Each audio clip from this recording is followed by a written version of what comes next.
The furnace in my studio ran hot enough to turn sand into liquid and mistakes into glass shrapnel. At night, it sounded like a jet engine held in a cage. That roar was the only thing that could drown out the arithmetic in my head: rent, gas bill, school lunch money, the hotel commission I was already late on. Leo was asleep in the office chair in the corner, tucked under a wool blanket, noise-canceling headphones over her ears. 6 years old and already used to my workdays stretching into nights. I hated that part, but the bills didn't care what I hated. I pulled a gather of clear glass from the crucible and rolled it on the steel marver. The heat pushed back through my gloves. You can't rush glass. You move when it moves, or you pay for it with cracks. By the time I banked the furnace and carried Leo dead weight on my shoulder out to the truck, the air outside was cool and smelled like wet dirt. We drove home in silence, the streetlights sliding across the windshield like slow-tired blinkers. At my bungalow, I unbuckled her seat and eased her into bed without waking her. Star projector on. Door cracked. The usual routine that kept her life from feeling like my chaos. That's when I heard it. Bang. Creak. Bang. Next door, the side gate at the Victorian house sold a few months ago was slamming into the fence post hard enough to make the whole line shudder. The wind had teeth tonight. Each slam sounded like something letting go. I could have ignored it. Not my property. Not my problem. But the sound of wood failing does something to me. It hooks under the ribs and won't let go. I grabbed my drill-a-box of 3-inch galvanized screws and a level. No hammer. No hero talk. Just the tools that make a problem stop making noise. The grass was wet enough to soak my boots.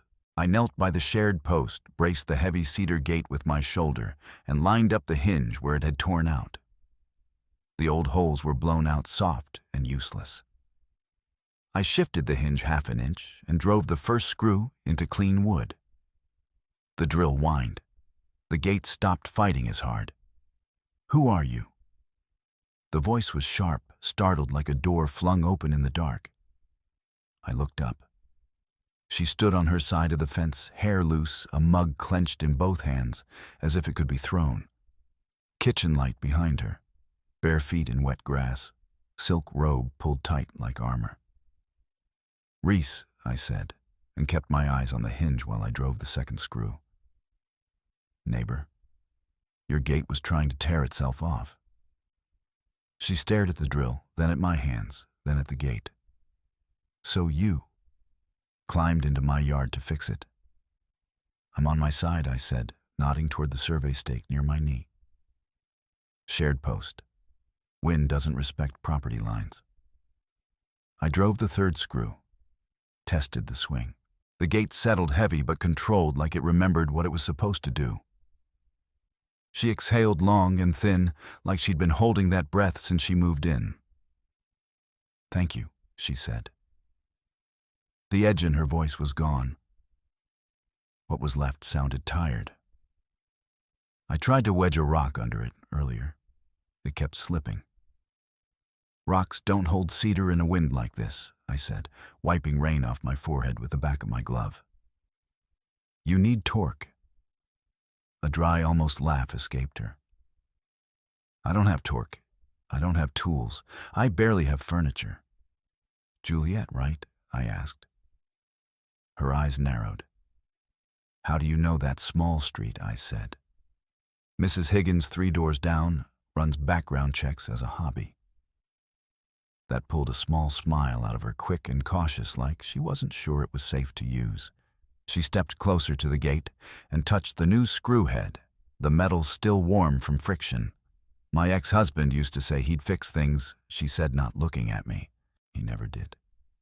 He just told me why it was my fault they were broken." The words landed between us and didn't bounce.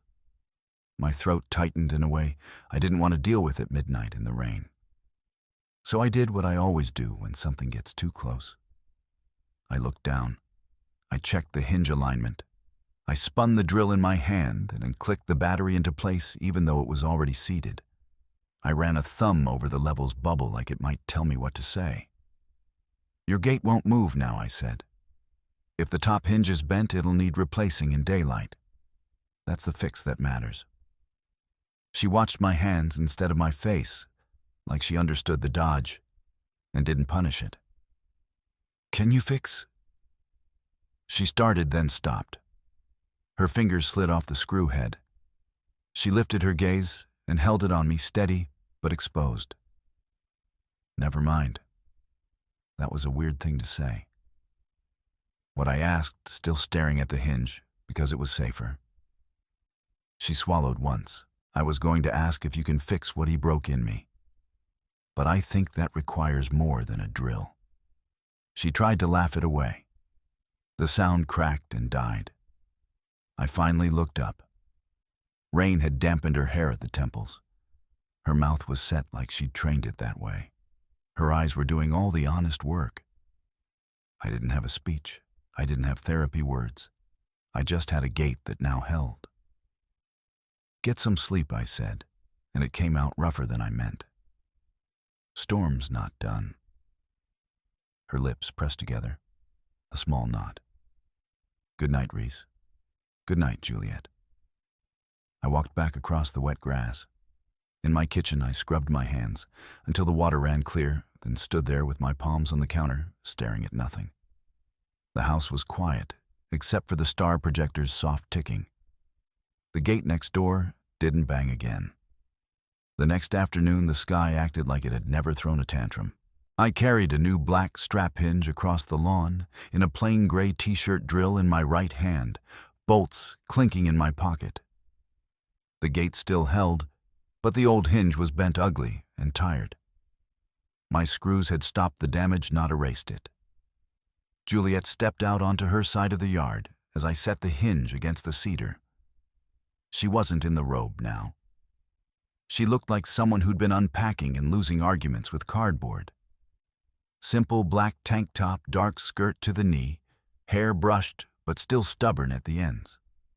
No jewelry, no performance. "You're back," she said. "I'm finishing it," I replied. Wind already tried to take another bite. I held the hinge in place. The drill bit caught, then sank clean through the wood. Metal met wood. The hinge sat flush. The sound was sharp and practical, the sound of a problem becoming less of a problem. Juliette watched the alignment, the gate settling without that strained groan. "That noise," she said quietly, eyes on the hinge. "It's stupid, but it feels like relief." "It's not stupid," I said. I tightened the last bolt and tested the swing. Smooth, controlled. A bad hinge will ruin a whole frame. Her shoulders, which had been drawn up like she was bracing for impact, loosened. The tension left her jaw. Her eyes brightened, not wide with fear now, but clear like a window after rain. When she smiled, it wasn't the cautious borrowed one from last night. It reached her cheeks and stayed. "There," I said, stepping back. "Now it's done." She nodded once. Firm. Respect, not debt. 2 days later, trouble showed up on paper. A plain white envelope sat under her doormat with a red stamp, "City Notice." I saw it when I walked Leo to the truck. Juliette stood on her porch holding the letter with both hands, knuckles pale. "I haven't even unpacked my office," she said. "How are they already here?" "Because someone called it in," I said. She swallowed. "Can I ignore it?" "No." I took the notice, scanned it, then pulled out my phone. If there's a case number, there's a timeline. At the studio on my break, I logged into the city portal and searched her address. There, it was an open enforcement case, a checklist of corrective actions and the part that mattered, escalating fines, and a lien warning if deadlines weren't met. I printed the portal page, stapled it to a copy of the residential zoning code, and slid it into a cheap plastic folder. Evidence. The kind that keeps bullies honest. That evening, before the inspector ever showed his face, I walked her property line with a tape measure and a flashlight. I photographed the greenhouse from every angle frame, joints, vents, soil bags labeled organic shipping labels proving online orders. I made sure the timestamp was on. Juliette watched from the porch steps, arms crossed over a cardigan. "You do this a lot," she said. "I do it once I corrected. Then I make sure I never have to do it again." She stared at the folder in my hand like it was a life jacket. I hate that I need receipts to exist. "Welcome to people who hide behind clipboards," I said. "We don't give them excuses. We give them documents." The next morning, the code enforcement sedan rolled up like it owned the street. Henderson climbed out wearing a beige windbreaker and a posture built for enjoying other people's stress. Clipboard in hand, phone camera ready. He walked her yard as if he was measuring how much of her life he could shrink. Juliette stood on her porch, smaller than she should have been in her own space. I slammed my van door and crossed the lawn. "Morning, Henderson," I called. He turned mouth already half curled. "Reyes. Didn't know you lived here." "Next door," I said, stopping at the bottom step. I kept my eyes on him. "What's the issue?" He tapped his pen on the clipboard like it was a baton. "Miss Garcia seems to think she can run a commercial nursery out of a residential zone. Porch railing looks rotted. And that greenhouse unpermitted accessory dwelling unit." "It's a greenhouse," Juliette said, voice tight. "For plants, not people." "I have a home occupation permit." "For a home office," Henderson corrected. "Not for storing hazardous fertilizers and retail inventory. They're organic soils," she said, pushing the folder toward him. "And I sell online. No walk-ins, no signage, no traffic." Henderson barely glanced at the folder. He wasn't here for truth. He was here for leverage. "I'm issuing a notice of violation," he said, tearing off a pink carbon sheet. 7 days to bring everything up to code, or I'm red tagging the greenhouse and initiating business license review." Juliette's face went white. Her fingers trembled around the paper. I stepped onto the porch, not aggressive, just present, blocking the space he was trying to own. "The railing isn't rotted," I said. "But if you want it at 36 inches, I'll make it 36 inches. Henderson's eyes slid over me. "You're a glassblower, Reyes, not a contractor." I held his stare. "I can read a tape measure." "Give us the list." Juliette whispered, like the word didn't belong to her life. Henderson smiled thinly. "I'll be back Friday at 9 a.m. Fail and I tag it." He walked away, satisfied. The sedan took its time leaving. Juliette looked down at the pink paper like it was a verdict. Her shoulders caved inward. She sat hard on the porch swing. "I can't do this," she said, voice barely there. "My spring launch is in 10 days. If I lose access to the greenhouse, I lose the product. If I lose the product, I lose the investors. If I lose the investors, I lose the house." I looked at the paper, then at the house, then at the greenhouse out back. Problems don't care who deserves them. "Do you have coffee?" I asked. She blinked. "What coffee?" I repeated. "If I'm rebuilding your railing and reinforcing that frame, I'm not doing it dry." Her mouth opened, then shut. "You? You're really going to help? I hate that guy," I said, nodding toward the street.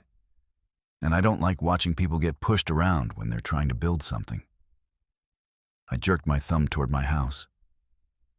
"I've got a kid. Leo. 6. She's going to ask you 1,000 questions about photosynthesis if she's over here." Juliette's shoulders lifted with a quiet laugh. She didn't quite trust yet. "I love questions about photosynthesis," she said. "And I have excellent coffee." The next 3 days were sawdust bolts and deadlines. I rebuilt her porch railing to the exact height code. I welded steel supports at my shop and bolted them into the greenhouse frame. Juliette cleared inventory, cataloged everything, and printed a paper trail online, orders, shipping receipts, material labels, proof she wasn't running a retail store out of a residential yard. On Thursday evening, we were in her kitchen. She made sandwiches while I tightened the plumbing under her sink because I'd noticed a drip, and I can't unsee things that leak. "You're good at this," I said, watching her slide invoices into a binder. "Organizing panic?" she asked. "Logistics," I corrected. "Most people freeze. You build a checklist." I froze on the porch, she reminded me. "For a minute," I said. "Then you started moving." She leaned against the counter, studying me with that calm, steady look she saved for moments that mattered. "Why are you doing this, Reese?" I kept my eyes on the wrench. A quarter turn. Another. The drip stopped.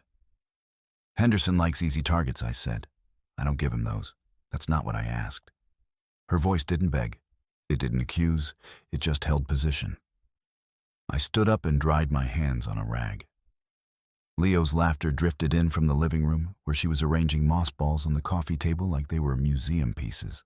Juliette's gaze softened when she looked toward the sound. "Leo is a delight," she said quietly.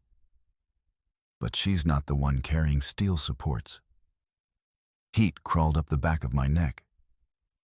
I didn't like standing in the middle of a sentence that could change things. Juliette reached out and rested her hand on my forearm, light pressure, no grab, no trap. The touch was calm, real. My jaw tightened. Not from anger, more like my body was bracing for something it hadn't had in a long time. I stepped half a pace back, not running, not leaning in, just creating space to keep it clean. "I should get Leo home," I said. Juliette's eyes flickered a quick flash of something that could have been hurt, and then it steadied into understanding. She lowered her hand like she was respecting a boundary, not losing a battle. "Right," she said. "Big day tomorrow. Henderson.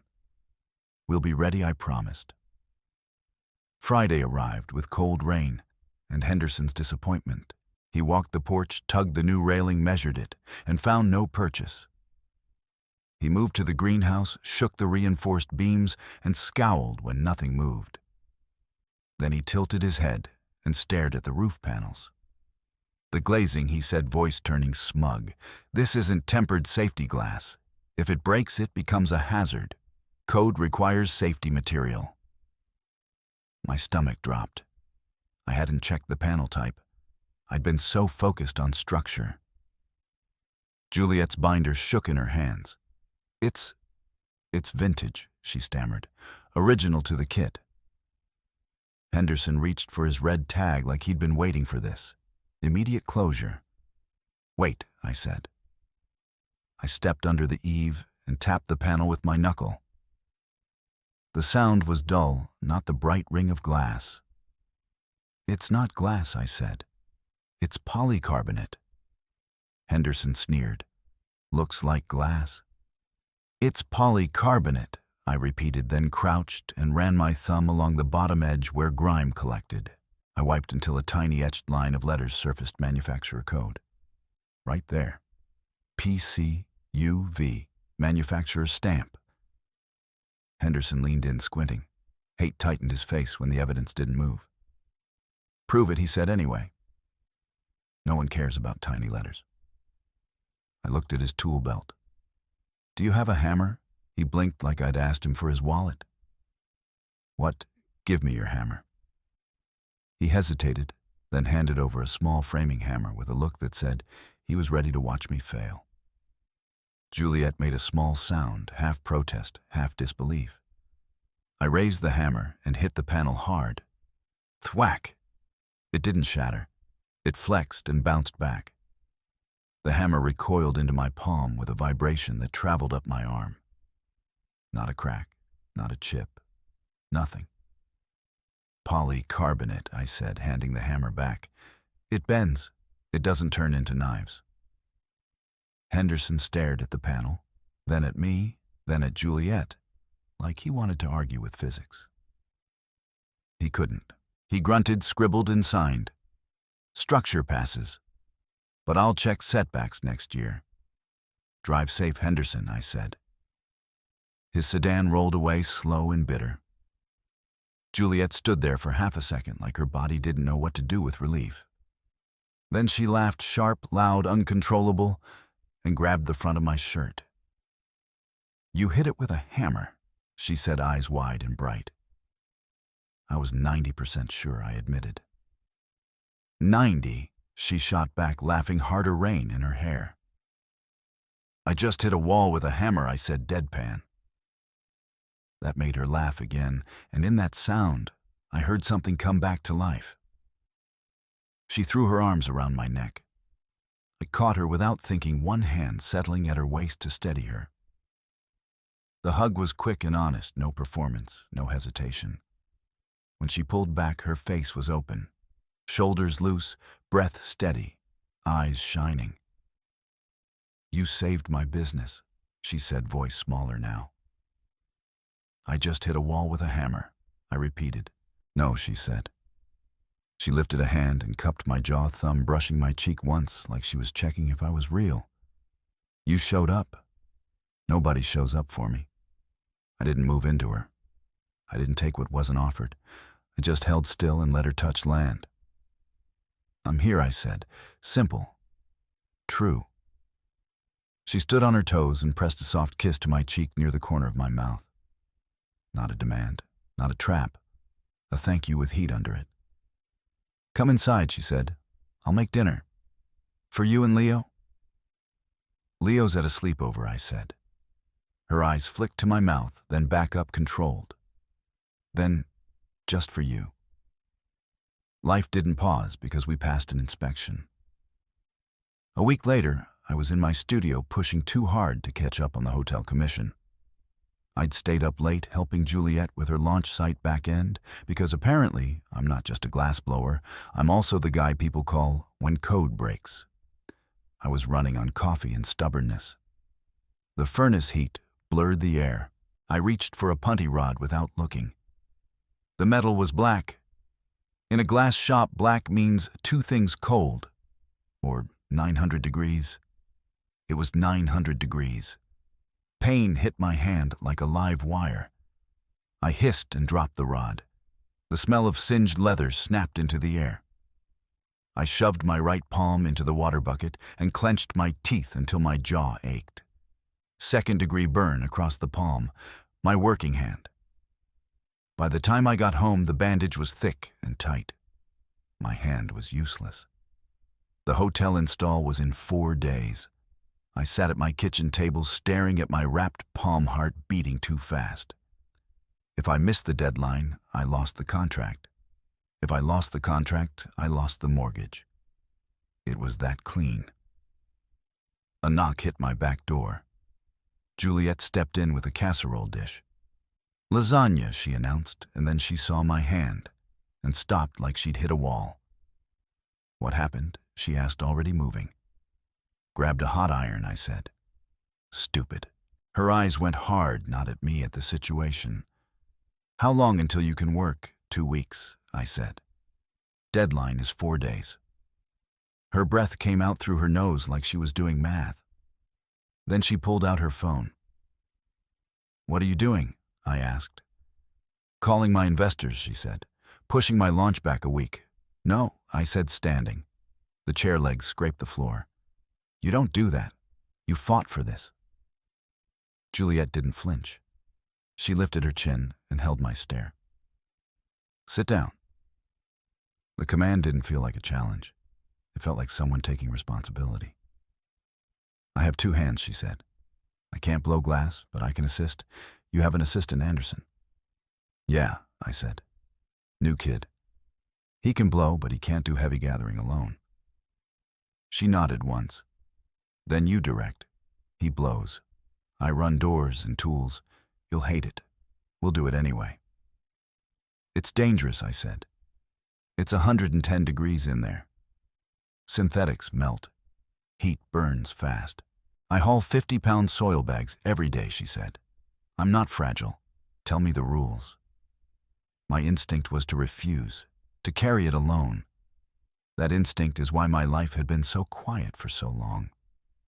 Juliette's eyes didn't ask for permission. They offered partnership. "Cotton only," I said finally. hair tied back, no loose sleeves. You do exactly what I say in the shop. No arguing. The corner of her mouth lifted. Yes, sir. The next 3 days were brutal and precise. In the studio, Juliette moved like someone who learned quickly. She sweated through the heat. Soot smudged her cheek, her hair frizzed at the edges. She didn't complain. Doctor-eyed bark voice sharp over the roar. She'd yank the furnace door open and shield her face from the blast. Turn. She'd rotate the pipe on the rails while I came in with jacks, shaping with my left hand, my bandaged right wrist, braced against my forearm for support. We didn't flirt. We didn't talk about feelings. We built output. We met the schedule. On the final night, we finished the last chandelier arm at 2 a.m. Anderson left. The studio finally quieted. Juliette and I sat on the concrete floor backs against a workbench drinking Gatorade like it was holy. We did it, she whispered. You did it, I corrected. I sat there and barked orders. She leaned against my uninjured side, exhausted but steady. You have a very authoritative dad voice, she said. It works. I turned my head. She had a small blister on her thumb. She'd taped it without a word. Her eyes were tired, but alive. You're tough, I said. I had to be, she replied. Silence settled between us, warm with shared work. Then she straightened like she remembered something. Reese, about the launch. Yeah, I want you there, she said. Not as my neighbor, not as the guy who fixes things, as my partner. My pulse thudded in my throat. Partner. Her smile was small, confident. And my ex-husband is coming. He still owns 10%. He wants to watch me stumble. The word ex landed like a match near gasoline. I'll be there, I said. And I'll wear a suit. I clean up, okay? Her eyes flicked over my face like she was memorizing it. You look okay, covered in soot too, she said, then paused, voice dropping. But I want them to see you the way I see you. She reached for my bandaged hand, careful, and held it like it mattered. She didn't kiss it. She didn't dramatize it. She just pressed her thumb once over the wrap. Steady pressure, a quiet check-in. Go home, she said. Sleep. I'll lock up. Launch night filled a downtown gallery with light and money and careful smiles. I stood near the entrance in my one good charcoal suit. My right hand was still wrapped, so I'd swapped white gauze for a black compression bandage. It looked less like an emergency and more like a decision. Juliette moved through the room like she belonged there, green dress hair pinned back, posture anchored. Investors leaned in when she spoke. She didn't chase attention. She held it. Then I saw him. Her ex-husband cut through the crowd, polished and expensive, smiling with teeth that didn't know warmth. He cornered her near a terrarium display. I watched her shoulders stiffen. Her hand rose to her temple, an old stress tell. I didn't charge in. I didn't make a scene. I walked, steady, purposeful. I arrived just as his voice sharpened. Surprised you pulled this off, Jay, he said. Did you hire a management team? I know numbers aren't your strong suit. I stopped beside her, taking the space he was trying to steal. I didn't touch her first. I didn't need to. Her numbers are excellent, I said calmly. The ex looked me up and down, eyes snagging on my bandage. And you are Reese, Juliette, said voice clear. She took a half step closer to me, closing the gap on her own. This is Reese. He helped with logistics and structure. A contractor, he sneered. An artist, she corrected. And the man I'm seeing. The air around us cooled. A few nearby people slowed, pretending not to listen. Her ex laughed. Good luck with the structure. Don't let the roof cave in on you, Jay. He turned to walk away, then fired a parting shot over his shoulder. You always did need someone to prop you up. Juliette flinched. It was quick, but I saw it. I didn't raise my voice. I didn't lunge. I just made the moment stop belonging to him. "Hey," I said low, steady. He turned back. "The greenhouse isn't propped up," I said. "It's reinforced steel. It holds because she built the foundation right. You were just too heavy for the old frame." A small ripple of amusement moved through the nearby group. Not loud. Enough. The ex's jaw tightened. He looked at Juliette, then at me. He saw the way I stood, immovable, not angry. He saw the way she looked at me, aligned, not rescued. He realized he had no control here. He walked away. Juliette exhaled, shoulders dropping like she'd set down a weight. She looked up at me, eyes shining. Too heavy for the old frame, she repeated, a real smile breaking through. That was satisfying. "I meant it," I said. "You carried your own weight. I just added steel where it counts." She took my good hand in front of everyone. No apology in the gesture. No hiding. Then she guided me toward the center where a small platform and a microphone waited. She tapped a spoon to a glass. The room quieted. Juliette's voice carried the way a business owner's voice does when the numbers are real and the product is ready. "Thank you for being here," she said. The conservatory started as a personal greenhouse and became a brand because demand kept showing up. Tonight isn't just a launch, it's a proof point. She gestured to the installations around the room. Living walls, terrariums, clean, controlled ecosystems built for growth. "I design environments that survive stress," she continued. "In the last month, we tested this concept in real conditions, weather supply delays, compliance deadlines. The structure held because the foundation was built correctly and the materials were chosen to last." Her gaze moved across the investor's steady professional. "We scale with discipline," she said. "We track inputs, we document compliance, and we protect quality. The next quarter is about capacity, more units, tighter lead times, and a supply chain that won't wobble the first time the wind changes." She lifted her glass. "To the conservatory. Built to hold." To the conservatory, the room echoed back. As she lowered the glass, her eyes found mine for a quiet beat. No speeches, no lessons. Just a look that said, "You know what you did, and I know who I am now." Later, after the gallery emptied and the last champagne flute was cleared, we ended up on her porch swing. The air was cool. The street was quiet. The gate I'd fixed sat closed and solid like it had always been that way.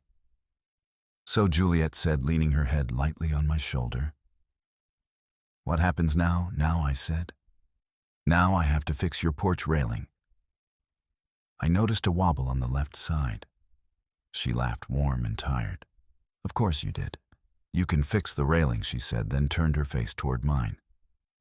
"But you're done fixing me, Reese." Yeah. Her voice was sure. "I'm solid." "Good," I said, and lifted my hand to tuck a strand of hair behind her ear, slow, controlled, not claiming. "Because I'm tired of chasing repairs. I want things that hold." She slid her hand onto my wrist, first thumb pressing once like a question. I stayed still. Her eyes held mine, steady and clear. She gave a small nod, no performance, no hesitation. Her body angled closer on her own. Then I kissed her. Not frantic, not desperate. Slow and steady, the way you test a hinge before you trust it with weight. Her breath warmed my mouth. The faint scent of her perfume, clean and green like crushed leaves mixed with the night air. My heart hammered once hard, like it remembered it was allowed to. Her hand stayed on my wrist, anchoring me. The swing creaked softly beneath us. The porch light cast a quiet circle that felt like a boundary the world couldn't cross. We often think love means finding someone to complete us, but healthy love is finding someone who reminds us we are already whole. It's not about fixing each other. It's about standing together while we rebuild ourselves. A real partner doesn't ask for your weakness, they show up for your work, your boundaries, and your future.